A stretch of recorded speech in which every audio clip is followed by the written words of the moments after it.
नमस्कार दोस्तों, आज का ये वीडियो आप सबके लिए बहुत ही ज़्यादा इम्पोर्टेंट है। आज हम इस वीडियो में आप सबको बताने वाले हैं कि हिंदी के सब्जेक्ट में आप लोग 95 यानी कि 95 प्लस का स्कोर कैसे कर सकते हो। दोस्तों ये 100% सही है कि आप हिंदी सब्जेक्ट में 95 प्लस का स्कोर कर सकते हो, लेकिन आप लोगों को रणनीति नहीं पता रहती है ना कि किस रणनीति से हम हिंदी सब्जेक्ट को तैयारी करें। बहुत लोगों को तो पता ही नहीं रहता है कि ऑब्जेक्टिव कितना पूछता है, गद्यांश कितना नंबर का पूछता है और क्या क्या पूछता है, क्या क्या नहीं पूछता है। तो आज हम आपको इस 5 से 6 मिनट के वीडियो में पूरा रणनीति बना देंगे। अगर ये पता चल गया और आपने इसे कॉपी पर नोट कर लिया, कोई नहीं रोकेगा कि तुम्हारा 95% नंबर ना आए, एकदम 100% आएगा, मैं गारंटी देता हूँ। ठीक है ना। तो वीडियो स्टार्ट करने से पहले सब लोग लाइक कर देना इस वीडियो को, ठीक है ना।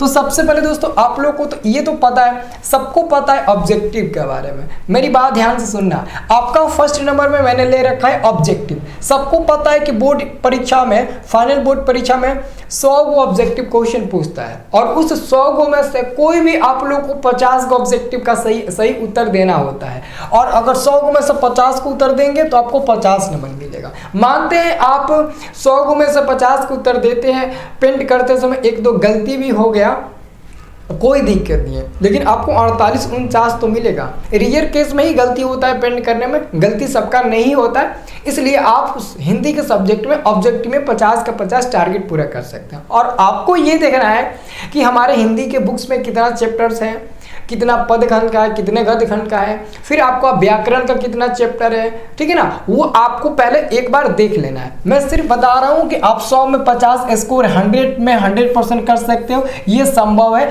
आप सिर्फ ऑब्जेक्टिव से। तो ये तो सबको पता होता है कि हम आराम से 100 में 50 को टिक लगाएंगे, बस यही आप लोग सोच कर जाते हो। लेकिन जो दूसरा नंबर में आता है ना, इसमें गड़बड़ा जाते हो। दूसरा नंबर हमारा है गद्यांश। दोस्तों ये गद्यांश इससे भी आसान है और आप बिना पढ़े, कल पेपर है, अगर आज से तुम जाओगे ना तो गद्यांश बन जाएगा तुमसे। और ये कितने नंबर मिलेगा? पूरे 20 नंबर मिलेगा। देखो यहाँ पर मैंने लिखा 20 मार्क्स का ये आपका गद्यांश आता है। तो दोस्तों मैं बता देना चाहता हूँ, गद्यांश में 4 प्रकार का आता है। गद्यांश आप लोगों से 4 को पूछा जाता है, उसमें से आपको 2 ही को बनाना होता है। मतलब कि 4 गो में जो आपको 2 को पसंद है वो बनाइए। तो सबसे पहले जो पहला गद्यांश देगा ना, पहला गद्यांश में दोस्तों 2 को देगा गद्यांश, और दोनों का दोनों क्या होगा? कहानी होगा। ये पहला गद्यांश में आपको देगा और दोनों का दोनों आपका कहानी होगा। कहानी को पढ़िए और उसी में से 3-4 को क्वेश्चन पूछेगा, उसका जवाब दीजिए। आसान आसान। तो इन दोनों में से किसी एक को ही बनाना रहता है, दोनों मत बनाना है यार, दोनों आपको नहीं बनाना है, बिल्कुल मत बनाइएगा। इन दोनों में से किसी एक को बनाना होता है। जब आप इसे बना लेंगे तो यहाँ से आपको 10 नंबर मिल जाएंगे। और जब आप दूसरे में जाएंगे ना, तो दूसरे में क्या होता है ना, दोनों को दोनों कविता देता है, माने कविता की पंक्तियां देगा और उसी पंक्तियां को पढ़कर समझकर उसमें से जो क्वेश्चन पूछा जाएगा उसका उत्तर आप लोग को देना होता है। तो इधर आपका 2 को कहानी पूछेगा, दोनों में से कोई एक को चूज करके लिखना है, और इधर भी दोनों में से कुछ किसी एक को चूज करके लिखना है। जो आपको अच्छा लगे, जो आपको समझ में आए अच्छे से, वो लिख देना है। तो ये तो आप देख देख कर इसी में से लिख दोगे। गद्यांश का मतलब होता है कि कुछ यहाँ पर टर्म दिया गया होगा, लिख कर दिया गया, उसको पढ़ लीजिएगा और इसी में से 1-2 क्वेश्चन पूछेगा, उसका जवाब दे दीजिएगा। मतलब उसी में से खोज कर लिखना रहता है। ये तो आप लोग समझ जाएंगे ना। तो 4 को पूछा जाता है, उसमें से 2 को बनाना होता है, ये आपको 20 नंबर मिलेगा। तो दोस्तों यही 2 मिलकर 70 नंबर हो गया। अब 30 नंबर का तैयारी करना है, देखो मैं बताता हूँ, ठीक है ना। तो ये आपका 2 नंबर मिलकर कितना हो जाता है? पूरे 20 नंबर, और वो आपका दोनों 50 नंबर, तो दोनों मिलकर कब 70 नंबर हो जाएगा। अब ये देखिए दोस्तों, अब थोड़ा आगे भी देख लीजिए। अब दोस्तों आगे मैं बात करता हूँ तीसरे नंबर में। तो तीसरा नंबर में आता है दोस्तों हमारा आवेदन पत्र। ध्यान से देखिएगा, आवेदन पत्र यानी कि प्रार्थना पत्र। दोस्तों प्रार्थना पत्र भी 2 भागों में बटा रहता है। एक 2 को पूछता है, जिसमें से एक ही को आपको जवाब देना होता है। 2 को पूछेगा, 1 को जवाब देना है। तो पहले संवाद पूछेगा, दूसरा आपका कोई भी आवेदन पत्र पूछेगा। पत्र में दोस्तों पिता के पास पत्र लिखिए, माता के पास, बहन के पास, भाई के पास, स्कूल के लिए, वृक्षारोपण संबंध कुछ भी पत्र पूछ सकता है। और यहाँ पर संवाद में दोस्तों पूछेगा 2 मित्रों के बीच संवाद लिखिए, मतलब कि किसी न किसी 2 व्यक्तियों के बीच में ना संवाद पूछेगा लिखने के लिए। तो ये आपको मतलब कि इन दोनों में से किसी एक को ही चूज करके बनाना है। अगर ये पसंद है ये बनाइए, वो पसंद है वो बनाइए। तो ये कितना नंबर आपको देखा जाएगा?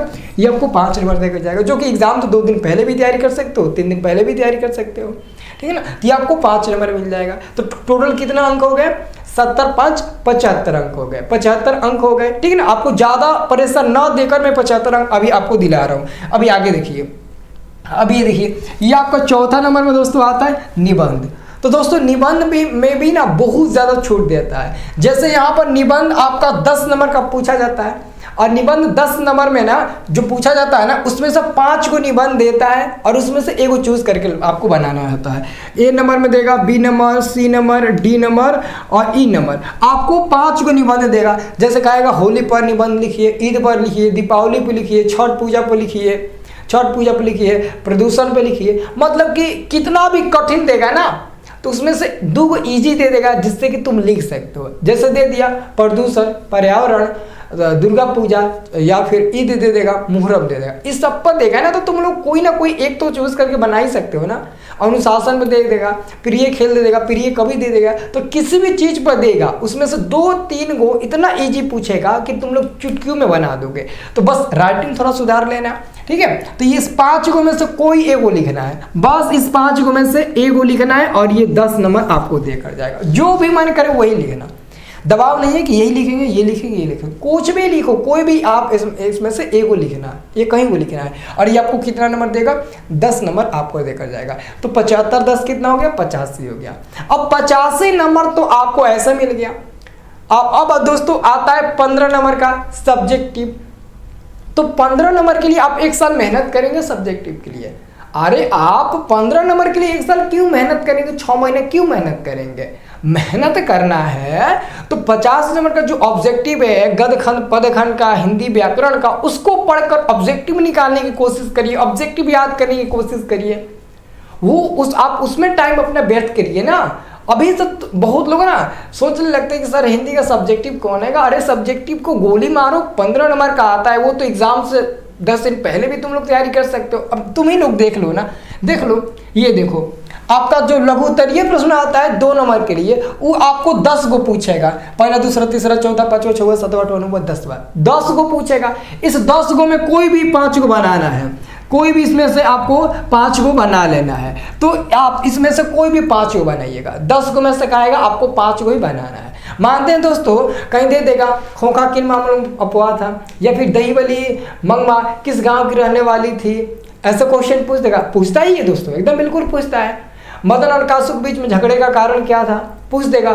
कहीं डुमराव की माता का कारण बताइए। पंडित बिरजू महाराज का लखनऊ घराने से कैसा संबंध है, इस सब क्वेश्चन आपसे मिलाकर पूछ देगा। तो दोस्तों 10 को में से तो आप 100% 4 को बना लेंगे, एकदम पक्का बना लेंगे 10 को में से 4 को। और 4 को छोड़िए, आप 5 को भी बना सकते हो, थोड़ा सा तैयारी कर लोगे तो इस पर आपको बाद में फोकस करना है ना, पहले अपन को फोकस करना ऑब्जेक्टिव पे। इसलिए तो मैं आप सबको बताता हूँ कि आप लोगों को फोकस करना है तो ऑब्जेक्टिव पे फोकस करिए। तो ये आपको 5 को बनाना होता है, एक को 2 नंबर का होता है, और ये आपको 10 नंबर देकर जाता है। कई नंबर तो आपको 10 नंबर देकर जाता है। अब देख लो, जो आप तो कितना हो गया? 85 10 आपका 95 नंबर हो गया। अब ये देखिए, ये दीर्घ उत्तरीय में देखो कैसे आता है। दीर्घ उत्तरीय में ना इजी होता है। दीर्घ उत्तरीय में हम 99% गेस क्वेश्चन दे देते हैं, 5 में से तो 1 को 2 को पूछ देता है दीर्घ उत्तरीय। ये हम इतना गारंटी के साथ देते हैं, ठीक है। ये देखिए दीर्घ उत्तरीय प्रश्न भी 2 पार्ट में रहता है। एक वो आपका पूछेगा कविता से, जैसे राम नाम बीनू बिरथी जगी जन्मा, इसका पूरा अर्थ बताना है, इसका मतलब क्या होता है। राम नाम बीनू जगी जन्मा, या फिर अति सुधो स्नेह को मारग, इस सब का कहेगा अर्थ लिख कर आपको समझाना होता है, इसका व्याख्या करना होता है। ऐसे मतलब कि क्वेश्चन पूछता है। या फिर भारत माता अपने घर में ग्रामवासिनी है, उसका आपको कहेगा व्याख्या करने के लिए। तो दोस्तों कविता से एक को पूछेगा, और दोनों नहीं बनाना होता, एक ही को बनाना है। ये आसान लगे ये बनाना। और इधर आपका कविता, कहानी, निबंध, रचना, भाषण इत्यादि में से भी पूछ सकता है, कहीं से भी पूछ सकता है, कोई गारंटी नहीं होता है कहाँ से पूछेगा। लेकिन इसकी हम गारंटी ले लेते हैं कि कहाँ से पूछेगा, कहाँ से नहीं पूछेगा। तो कैसे भी करके आपको मैं बता दूंगा ना कि आप मतलब कि अच्छे मार्क्स ला दोगे, आप लिख दोगे। तो ये है आपका पूरा 100 नंबर का हिंदी का सिलेबस। अब इसमें से दोस्तों आपको ये बताना है कि आप अभी किस पर ज़्यादा फोकस करेंगे। अभी आप लोगों को फोकस करना है राइटिंग प्लस ऑब्जेक्टिव पर। क्योंकि गद्यांश को छोड़ो, वो तो एग्जाम से 2 दिन 3 दिन पहले भी प्रैक्टिस कर सकते हो 20 नंबर का, लेकिन ऑब्जेक्टिव की तैयारी शुरू से करना पड़ेगा, प्रैक्टिस करना पड़ेगा, याद करना पड़ेगा, तब जाकर आपका 70 नंबर होगा। और राइटिंग सुधारो, राइटिंग में निबंध लिख देना, 80 नंबर हो जाएगा, 5 नंबर आवेदन पत्र में रटा दूंगा और बाकी 15 नंबर सब्जेक्टिव तुम लोगों को दिलवा ही दूंगा। तो कैसे भी आप लोगों को 95 प्लस का स्कोर करना है तो करना है। तो मैं उम्मीद करता हूं कि ये आप लोग को ना वीडियो बहुत पसंद आया होगा, क्योंकि इसमें हमने पूरा अच्छे तरीके से हिंदी के 100 नंबर को हमने एनालिसिस कर दिया, बढ़िया तरीके से हमने एनालिसिस कर दिया और बढ़िया तरीके से आपको बता दिया इस वीडियो में, ठीक है ना। तो दोस्तों अगर ये वीडियो अच्छा लगे तो बताना, आपको और भी जो सब्जेक्ट बाकी है उसका भी वीडियो बना देंगे, ताकि आप लोग का आसान लग जाए। कॉपी में लिख लेना कि 10 को में से 5 को बनाना होगा, 2 को में से 1 को बनाना होगा, 4 को में से 2 को बनाना होगा, 100 को में से 50 को बनाना होगा। ऐसा आप लोग कॉपी में लिख लोगे ना तो बहुत अच्छा रहेगा, ठीक है ना। तो ये वीडियो आप लोग शेयर कर देना सबके पास, ठीक है।